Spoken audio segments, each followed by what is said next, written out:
SCP-500, momma. Object Class, Keter. Containment Procedures. SCP-500 refuses to be contained. Any and all attempts to contain or restrain SCP-500 has resulted in several ass whoopings. Further attempts in capture of SCP-500 are postponed until further notice. SCP-500 currently lives in Oaks Trinity Apartments in Oak Cliff, Dallas. The apartment number is currently redacted. Description: SCP-500 is an African American woman named Janice Charlemagne Jones and is a single mother of 3. SCP-500 is described as being courteous and jovial. However, after the first attempt to restrain her in Site 11 has resulted in a lot of animosity from SCP-500 towards the Foundation. SCP-500 has the properties of a reality anchor and slight reality bending powers, and seems to be able to hurt any living organism using SCP-500-1 and SCP-500-2. SCP-500-1 is a black leather belt, which when wielded by SCP-500 has the anomalous ability to damage anyone and put them into a submissive state in which they usually apologize, saying, "I'm sorry, mama, I won't do it again, just don't hit me." SCP-500-2 is a laptop charger of unknown origin. When used by SCP-500, it causes the afflicted to enter a catatonic state and can wipe niggas off the map. SCP-500 was discovered when SCP-076 Abel broke out of containment during transportation and went on a rampage in the nearby city. He had reached a shopping mall in Dallas where SCP-500 was shopping. As soon as SCP-076 entered the mall, he exited and was getting his ass beat by SCP-500. The ass whooping was legendary, and after its completion, SCP-076 yelled, "I hate you, mama, I'm running away from home," and proceeded to run back into SCP-076-1, a black coffin, crying all the way like a little bitch. SCP-076 was detained and brought back to the facility. SCP-500 was brought in for questioning afterwards. When brought back to the facility, 076 broke out again and didn't attack anyone, which was surprising considering his violent nature, and went to see SCP-500 and said, "I'm sorry, mama, I ain't mean it." To which she responded, "Nigga, I catch you doing shit like that again, boy, I'ma bring out the damn charge." 076 said, "Okay, mama," and went back to his containment. A researcher named Keisha Brown requested to conduct the interview considering she knew SCP-500 and could probably get more information from her. Her request was accepted and the interview began. The first 18 pages are just them catching up, talking about some bull. And the 19th page, a voice can be heard over the intercom saying, "Nigga, hurry up, damn," to which both get irritated but begin the interview. 500 is asked about how she managed to defeat 076, to which she said, "I just got the belt and went to work." Keisha asked her why she had a belt, considering 500 was wearing sundress at the time. She laughed and proceeded to summon SCP-500-1. Keisha said, "Damn, your kid's so bad that you have to learn to summon the belt instead of getting it every single time." 500 was asked about what she meant by the charger, which she used to threaten SCP-076 earlier. She proceeded to summon SCP-500-2. When asked about the difference, she replied saying, "If I bring out the charger, niggas gonna behave." She was asked about the origins of the objects, and she said after giving one of her sons a whooping for a bad report card, she never went and got the belt, it just appeared in her hand, but she didn't notice until after she was done. As for 500-2, when she came home after work late one night, she found her new flat screen TV broken, to which she said she was so mad that instead of summoning the belt, a charger appeared instead, and she knew it was a sign she had leveled up. After this, 500 and Keisha continue to banter for a while, until 500 brings up Dr. Wondertainment. Keisha immediately begins crying because she has some contact with their creations. For those of you who don't know, Dr. Wondertainment makes kid toys with weird anomalous properties. She said her daughter spent all her lunch money on some magic paper, which was a scam.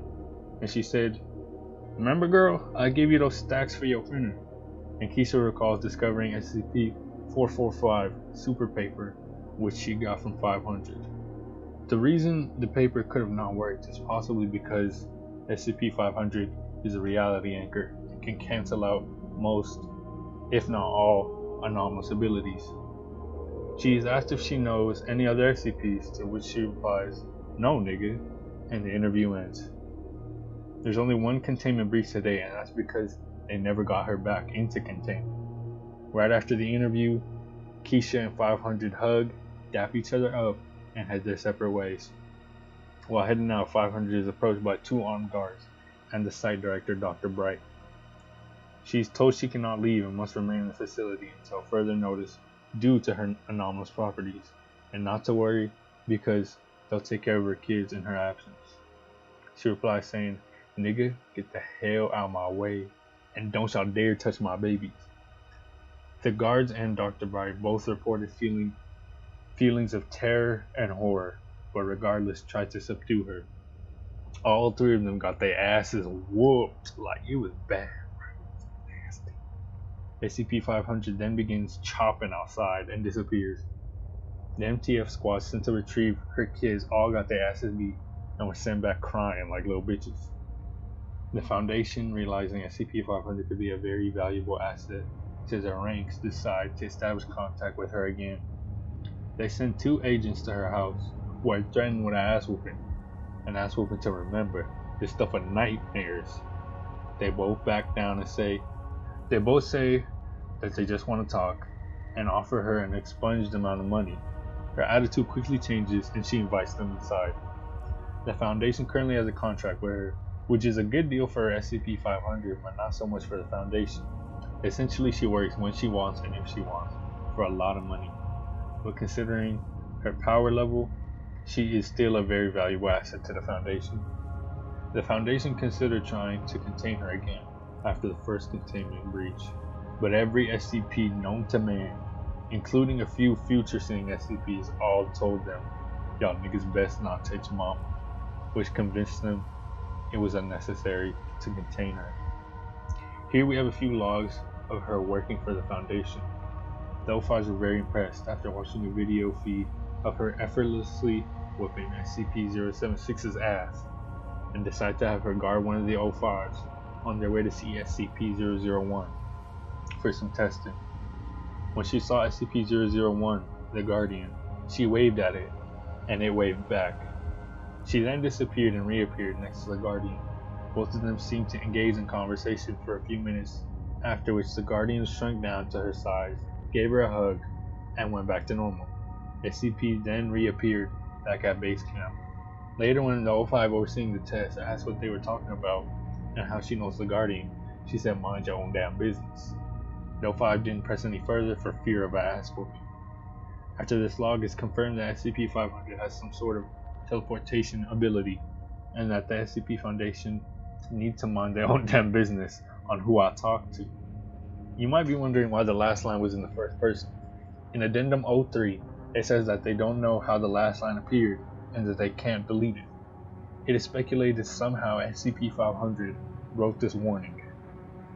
In the second log, SCP-500, along with MTF Squad 28, quote, girl power, are assigned to the protection and transportation of SCP-166, the Teen Succubus.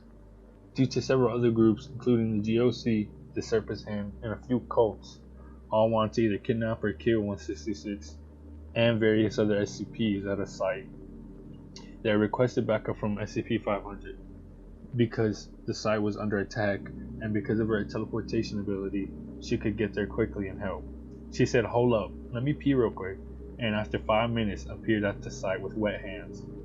SCP-500 whooped ass, bruh. There were reportedly over 60 heavily armed GOC units, all whooped, sent home with belt marks climbing like little bitches. The Serpent's Hand started chopping when they heard their leader, the Black Queen, who probably isn't black, gasp and teleport away. As for the other cultists and a few Sarkics, SCP-500 approached them with a charger in hand. They were never heard from again and no bodies were recovered.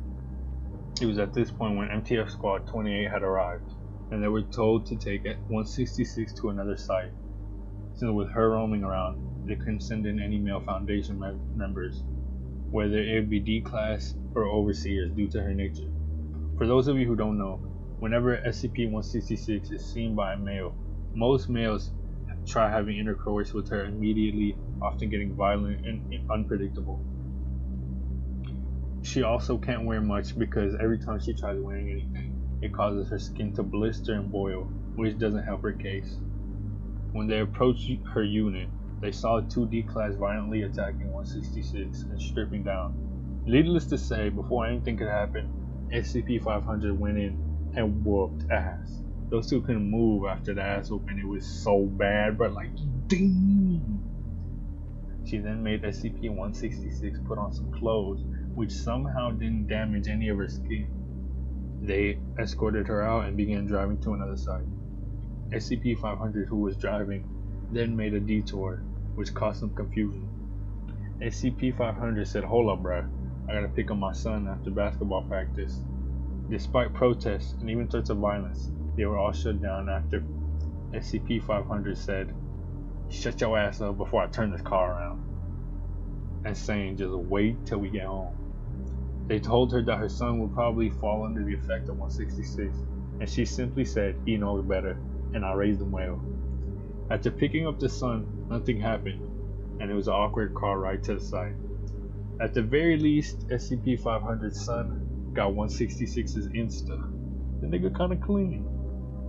One of these logs actually connects to SCP-5000, which, if you don't know, is a really good story on how the Foundation discovers something in human consciousness in like a shared space called the psychospace or something, that made all of them decide it was more ethical to kill all humans than allow our species and whatever they found to take control.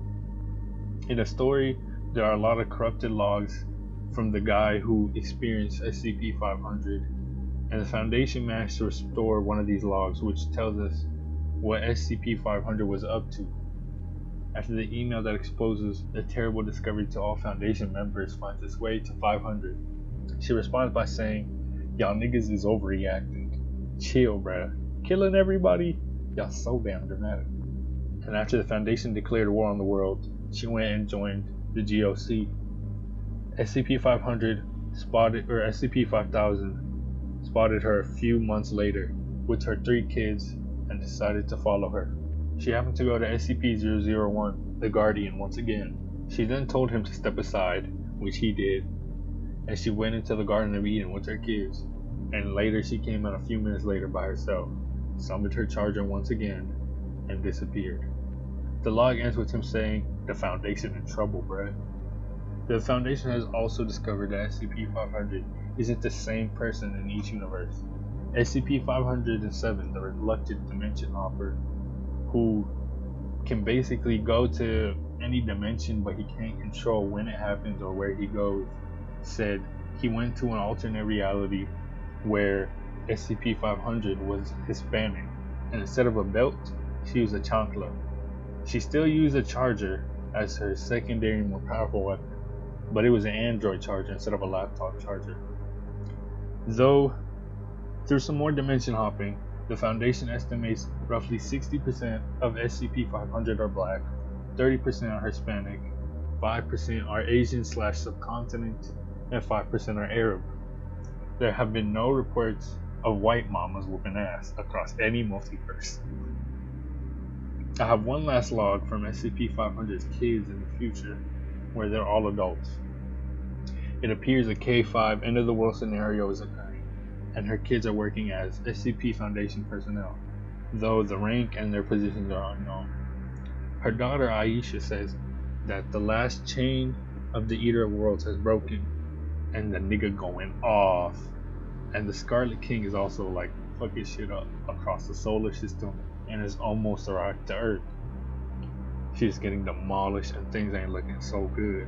Most hoods across the world have been ravaged, and they're holding out in the final hood, Oak Cliff. Aisha's brother Tyrell is trying to use SCP-2399, an antimatter laser, on Jupiter to destroy the Eater Worlds and the Scarlet King. Her other brother Jabiran is using SCP-2000 and is preparing to repopulate the planet, and Aisha is currently with the O5 Council. And if they're efforts all fail to kill the Eater of Worlds and the Scarlet King, they will reset the universe at an exclusionary site, which is immune to changes in space and time and will restart humanity. The log cuts out for a few hours and comes back with Aisha telling us that her mama smacked the Eater of Worlds, but unfortunately lost to the Scarlet King, and that they must reset the timeline. But right before they do, Aisha stops the council, and then the sound of a bell jingling and a wire being dragged across the floor can be heard, and Aisha says she'll finish what her mama couldn't, and the log cuts out. I guess the moral of the story is that our mamas are powerful as hell, and they can only do so much. So love your mamas, or an ass whooping will ensue.